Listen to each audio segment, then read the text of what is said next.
अहो तुम्ही मला बघायला आले होते तेव्हा माझ्यात काय भेटलं की मला लगेच पसंत केलं. कसं आहे माणसाचे दिवस खराब असले की तुटकी चप्पल पण घालायला लागती.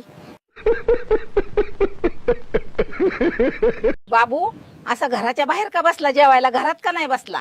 बायको म्हणत होती कधीपर्यंत घरात बसून खाणार. आपल्या लग्नाच्या आधी मी तुला कुठं तरी बघितलंय. हो का, कुठं बघितलंय? माझ्या स्वप्नात रोज एक हाडळ यायची एकदम तुझ्यासारखीच. अगं लग्नात कोणता कोट घालू की सगळे जण माझ्याकडे पाहत राहिलं पाहिजे. घाला ना माझा पेटीकोट, सगळे जण तुमच्याच कडे पाहत राहतील. अगं बघ ना, मी कटिंग आणि दाढी केल्यावर तुझ्यापेक्षा लहान दिसत आहे. टक्कलच करून यायचं असतं म्हणजे मी तुम्हाला मांडीवर खेळवलं असतं. नवरा आहे मी तुझा, मी करून आणलं तुला. माझ्या म्हणण्याप्रमाणे होईल सगळं. बरं काय म्हणणं आहे तुमचं? आधी भांडी घासणार आणि मग फरशी पुसणार. अगं या नवीन वर्षी तू देवाला काय मागणार? देवाला मी एवढंच म्हणेल की सगळ्यांचं भलं करा, फक्त सुरुवात माझ्याकडून चालू करा. नवऱ्याचा सगळा पगार ताब्यात घेऊन त्याचं काय नाही ऐकणार बायका. आम्ही 1,500 घेऊन सरकारचं ऐकणार वय. बीपी म्हणजे काय हो? काल डॉक्टर म्हणाले की माझा बीपी वाढलाय. बावळटपणा. श्रीदेवीने अनिल कपूरला 2 करोड मध्ये विकलं होतं, तसं तू मला विकशील का कधी? मी तर तुम्हाला भंगार भावात पण विकायला तयार आहे, पण तुम्हाला घेणार कोण?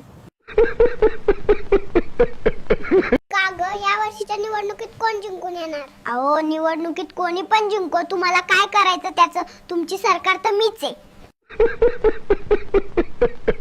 कसं आहे ना, मला हे आवडलेच नव्हते, पण माझी आई मला म्हटली की नवरा जर येडपट असेल ना तर संसार सुखाचा होतो.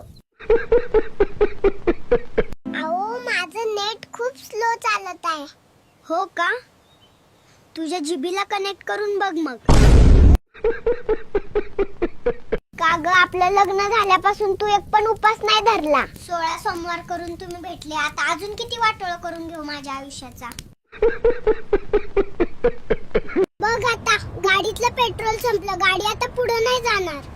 ठीक आहे, मग गाडी मागं घ्या, आपण वापस घरी जाऊ. मी कोणाला सांभाळू? तुमचे माय बाप, लेकर, घर का तुम्हाला सांभाळू? तू फक्त तुझं तोंड सांभाळ म्हणजे झालं. बात तो सही है. अहो तुम्ही ना रोज आवळा खात जावा, त्याने ना रक्त शुद्ध होतं. जसं आहे तसं पिझ्झा. आता काय रक्त पण तुला शुद्ध पाहिजे का? हॅलो बाबा, मला यांच्या सोबत राहायचं नाही. याचं माझं भांडण झालंय, मी घरी येत आहे. भांडण त्याच्या सोबत झालं तर त्याला शिक्षा द्या, आम्हाला कशाला देताय? नवऱ्याच्या रागाला जास्त मनावर घ्यायचं नाही, कारण आपल्या समोर तोंड पडून बसलेला नवरा बाहेर लोकांबरोबर ही करून दात काढत हसत बसला असतो. जगातला सर्वात मोठा गुरु कोण आहे? जगातला सर्वात मोठा गुरु तर माझी बायको आहे. तिने मला स्वयंपाक, कपडे धुणं, भांडे घासणं शिकवलं. आपल्या लग्नाच्या दिवशी माझ्या बाबांनी तुम्हाला पैसे देऊन तुमच्या कानात काय म्हटले? जवाई बुवा, पैसे अजून लागले तर घ्या, पण ह्या मुलीला परत आमच्या घरी आणू नका. लग्नाच्या दिवशी माझं डोकं खराब झालं होतं म्हणून मी त्या म्हातारड्यासोबत लग्न केलं. आजी, तुझं डोकं खराब झाल्यामुळे आजोबाचं आयुष्य खराब झालं, त्याचं काय?